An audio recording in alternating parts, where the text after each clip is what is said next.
గత 5 ఏళ్ల వైసీపీ ప్రభుత్వ పాలనలో చేసిన తప్పులు పాపాలే విద్యుత్ ఛార్జీల పెంపునకు కారణమని, విద్యుత్ ఛార్జీల పెంపు పాపం జగన్మోహన్ రెడ్డిదేనని పాతపట్నం నియోజకవర్గ శాసనసభ్యులు మామిడి గోవిందరావు అన్నారు. 2019 నుండి 24 వరకు ఈ 5 ఏళ్లలో విద్యుత్ కొనుగోలు, ఇందుకు సంబంధించిన విషయాల్లో జగన్ చేసిన అవినీతి వల్లే రాష్ట్రంలో 1,29,000 కోట్లు విద్యుత్ భారాలు ప్రజలపై విద్యుత్ ఉత్పత్తి సంస్థలు పడ్డాయని ఆయన ఆరోపించారు.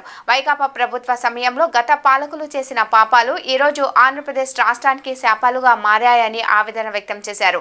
ఈ సమావేశంలో పాలకొండ నియోజకవర్గం తెలుగుదేశం పార్టీ ఇన్ఛార్జ్ పడాల భూదేవితో పాటు 5 మండలాల అధ్యక్షులు, ఎన్డీఏ కూటమి నాయకులు, కార్యకర్తలు, ప్రజలు తదితరులు పాల్గొన్నారు. మంచి కార్యక్రమాలు చేస్తుంటే ఆయన అపవాదు చేసి ఆయన చేసిన పాపాలు ఇవి. ఈరోజు ఆంధ్రప్రదేశ్ ప్రజల నెత్తి మీద 1,29,000 కోట్లు భారం పడింది. దానికి కారణం ఎవరు? జగన్మోహన్ రెడ్డి కాదా? ఈ విద్యుత్ ఛార్జీల విషయంలో ఆయన ఎందుకు ప్రభుత్వం మీద అపవాదు వేస్తున్నారు? ప్రజలకు తప్పుదోవ పెడుతున్నారు. సోషల్ మీడియాలో లేనిపోని విషయాలని ఉన్నది లేనిది క్రియేట్ చేస్తూ పెడుతున్నారు. అంటే జగన్మోహన్ రెడ్డికి వెన్నతో పెట్టిన విద్య. ఆయనకి గొప్పతనం గొప్పేం కాదు. ఆయన అక్కదలని మోసం చేశాడు, తల్లిని మోసం చేశాడు. ప్రజలంతా చెప్పండి, ఈరోజు ప్రజల నెత్తి మీద ఆయన తెచ్చిన విద్యుత్ తాలూకా ఇది దీనివల్ల ఎంత లాస్ అయిందనేది ఒకసారి మీరు అందరూ చూస్తే 1,29,000 కోట్లు ఆయన పరిపాలనలో 2019 నుంచి 2024లో జరిగితే ఆ లాస్ని ఆయన పెంచిన విద్యుత్ ఛార్జీలే పాపం ఆయనదే, జగన్మోహన్ రెడ్డిదే. కానీ ఈరోజు పేద ప్రజల మీద మోపి, ఈరోజు సామాన్యుల మీద మోపి ఈరోజు నానా ఇబ్బందులు గురి చేస్తున్న జగన్మోహన్ రెడ్డి దెయ్యాల వేదాలు ఉల్లేస్తున్న దానికే కారణం. ఆయన చేసిన పాపాలు ఎదురుగాల మీద తోయడం అనేది చాలా తప్పు విషయం. అది వినియోగదారుల విద్యుత్ ఛార్జీల భారము 32,000 కోట్లు పైన ఆయన వల్లే జరిగింది ఇదంతా.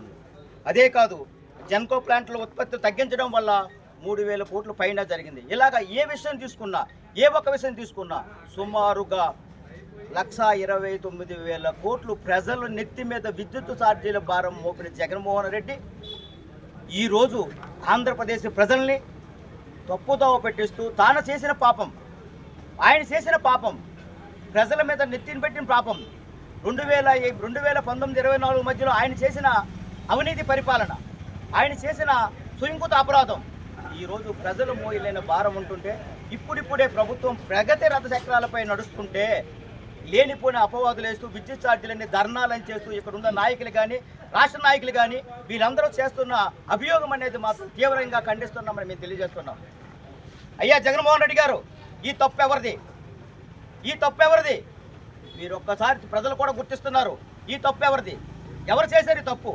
అభివృద్ధి అనేది మీరు గత ప్రభుత్వంలో అభివృద్ధి అనేది శూన్యం. పూర్తిగా ఒక పారడ మట్టి కూడా ఏ వ్యవస్థలో కూడా చేస్తుంటే ఈరోజు ప్రతి పంచాయతీకి వెళ్ళి చూడండి, పంచాయతీ వ్యవస్థ నిర్మూలన చేసిన జగన్మోహన్ రెడ్డి.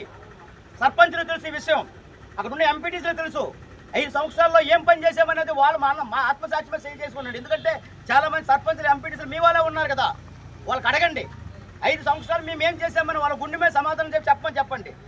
ఏమీ చేయలేదు. ఈరోజు మీ సర్పంచులు, మీ ఎంపీటీసీలు చాలామంది మా దగ్గరకు వచ్చి ఇది మన ప్రభుత్వం మంచి ప్రభుత్వం సార్, మీతో మేము కలిసి పనిచేయడానికి రెడీగా ఉన్నాం సార్, 5 సంవత్సరాల్లో మేము ఏ విధమైన అభివృద్ధి పనులు చేయలేదు, ఈరోజు మాకు డ్రైనేజీ వ్యవస్థ కానీ, ఈరోజు రోడ్ల విషయంలో కానీ, తాగునీరు విషయంలో కానీ ఏ విషయంలో తీసుకున్నా ఇప్పుడిప్పుడే బాగుంటారు, ప్రజలు కూడా దానికి ఆహ్వానిస్తున్నారని చెప్తున్నారు.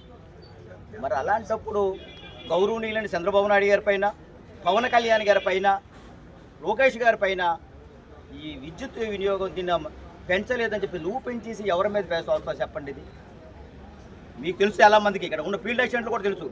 ఫీల్డ్ అసిస్టెంట్ వ్యవస్థ కూడా నవంబర్ నెలలో క్లోజ్ అయిపోతే ఈ మే నెల వరకు నువ్వు ఉన్నావు.